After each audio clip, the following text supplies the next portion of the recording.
আজকে আমাদের আলোচনার বিষয় যে অ্যাডিনোমায়োসিস।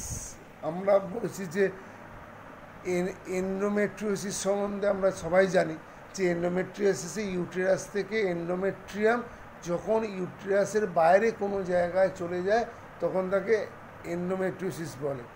অ্যাডিনোমায়োসিসকে সেরকম ইউটেরাইন এন্ডোমেট্রিওসিস বলে। তার কারণ ইউটেরাসের থেকে এন্ডোমেট্রিয়াম টিস্যু, ইউটেরাসেরই যে মাসেল লেয়ার মায়োমেট্রিয়াম, তার মধ্যে গিয়ে ইমপ্লান্ট হয় বা গ্রোথ হয়, তখন তাকে অ্যাডিনোমায়োসিস বলে।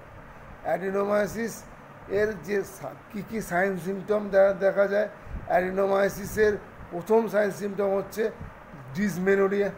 তারপরে এর ব্লিডিং প্রচণ্ড পরিমাণে বেড়ে যায়, ব্লিডিংয়ের সঙ্গে লোয়ার অ্যাবডোমেন ক্র্যাম্প থাকে এবং ব্লিডিংয়ে প্রচুর পরিমাণে ক্লট তৈরি হয় এবং অ্যাবডোমিনাল ব্লটিং থাকে, back pain, severe back pain হয় এবং শারীরিক মেলামেশার সময় ব্যথা হয়, যাকে পেনফুল ইন্টারকোর্স বলা হয়। এছাড়া বমি বা বমি ভাব, এই জিনিসগুলো থাকে। অ্যাডিনোমায়োসিস কনফার্ম করবো কীভাবে? অ্যাডিনোমায়োসিস কনফার্ম করা হয় মেনলি আলট্রাসোনোগ্রাফি বা এমআরআই করলে অ্যাডিনোমায়োসিস কনফার্ম করা হয়। এবার অ্যাডিনোমায়োসিসে কী কী ট্রিটমেন্ট প্রোটোকল?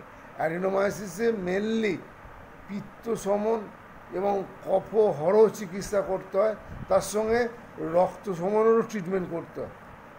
অ্যাডিনোমায়োসিস দু রকমে হয়, যদি পিরিয়ডসের না হয় তার একটা ট্রিটমেন্ট হয় এবং পিরিয়ডসের পরিমাণ যদি বেশি হয় সেই ক্ষেত্রে একটা ট্রিটমেন্ট করা হয়। যদি পিরিয়ডসের পরিমাণ কমে যায় বা পিরিয়ডস বন্ধ হয়ে যায়, সেক্ষেত্রে বরুণাদি কষায়, সপ্তসারম কষায়, চিরবিল্লাদি কষায়, মহারাজনাদি কষায় দেওয়া হয় এবং চূর্ণ হিসেবে শতবাদী চূর্ণ দেওয়া হয়, গুলিকা হিসেবে চন্দ্রপ্রভা গুলিকা দেওয়া হয়, লেহম হচ্ছে ক্রুঞ্জি কুরুম্ব লেহম দেওয়া হয়।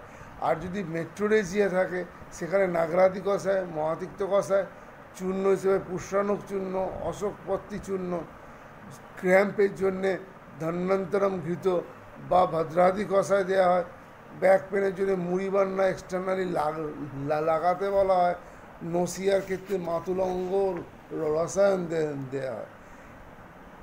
তো এই ছিল আজকে অ্যাডিনোমায়োসিসের সম্বন্ধে ভিডিও। আপনাদের যদি আমার এই ভিডিওটা ভালো লাগে তাহলে অবশ্যই আপনাদের রিকোয়েস্ট করব লাইক এবং শেয়ার করতে, এবং আপনারা যদি আয়ুর্বেদিক বিভিন্ন রোগ আয়ুর্বেদিক বিভিন্ন ট্রিটমেন্ট সম্বন্ধে জানতে চান তাহলে অবশ্যই বলবো এই চ্যানেলটিকে সাবস্ক্রাইব করতে। নমস্কার।